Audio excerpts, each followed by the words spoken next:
Effort day 1 से चल रहा है। अब आपने नोटिस किया होगा 26 का पॉली क्लिनिक जिसमें ओपीडी 150 से भी कम रहती थी, आज ओपीडी 500 की पहुंच गई है, 450-500 पर डे। तो ये 450-500 लोग पहले सिविल अस्पताल में ही आते थे 6 में दिखाने, गग्गर पार वाले पहले वो आते थे और अपना दिन भर बेचारे यहाँ खराब करते थे और फिर जाते थे।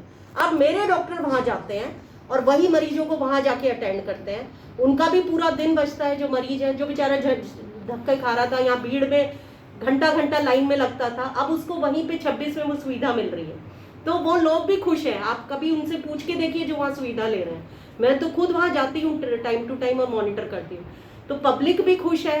वो सारी भीड़ यहीं से डीकंजेस्ट हो रही है। मेरा धीरे धीरे मेरा कंसंट्रेशन एक एक करके अब मैं 16 को भी धीरे धीरे बढ़ावा दे रही हूँ। मैं सारी डिस्पेंसरीज की, अभी मैंने 2 दिन पहले मीटिंग की थी, मैं सारी डिस्पेंसरीज में मेरा एम है कि बेसिक सुविधा वहीं पे प्रोवाइड हो और वहाँ के डॉक्टर्स को, स्टाफ को मैं मोटिवेट भी कर रही हूँ और उनको मॉनिटर भी कर रही हूँ।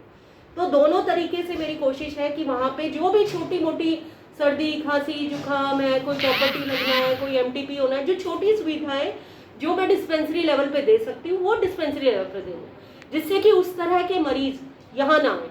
मेरे पास कई बेचारे सीनियर सिटीजन आके बोले कि जी हमें डिस्पेंसरी में अगर ये मिल जाए तो हम यहाँ क्यों आएंगे, हमें यहाँ 1-1 घंटा 4-4 घंटे लग जाते हैं, 1 घंटा तो पर्ची बनवाने में लग जाता है। तो मेरे को उनसे सहानुभूति है और मैं बिल्कुल उनसे एग्री करती हूँ कि सरकार ने डिस्पेंसरीज इसलिए खोली हैं कि जो छोटी मोटा इलाज है वो डिस्पेंसरीज में हो।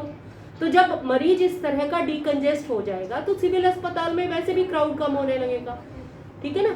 तो सिविल अस्पताल को मैं ये चाहती हूँ कि यहाँ पे क्रिटिकल केसेस आए, रेफरल वाले केसेस आए, जिनका इलाज फील्ड में नहीं हो सकता, उनका इलाज हमारे ये कंसल्टेंट्स जो सीनियर स्पेशलिस्ट हैं वो करें।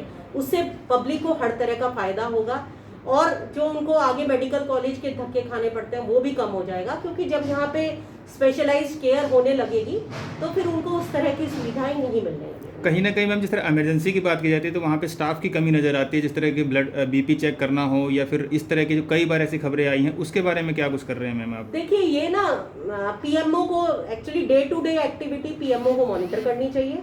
पीएमओ को डेली राउंड लेके देखना चाहिए कि उनके नाक के नीचे क्या हो रहा है, क्योंकि मैं पूरा डिस्ट्रिक्ट देखती हूँ, एडमिनिस्ट्रेशन भी देखती हूँ, सारी ऊपर से वर्किंग भी देखती हूँ।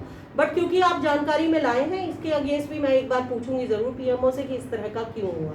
तो ये हेल्थ स्टाफ की वो है कि हेल्थ जो उनका स्टाफ है, मतलब उनकी स्टाफ नर्स है, वो बीपी ले, और अगर इस तरह की वो आई है तो पीएमओ को बिल्कुल इसके जानकारी होनी चाहिए कि उनका ऐसे क्यों हो रहा है। आप पीएचसी को थोड़ा सा फोकस करें।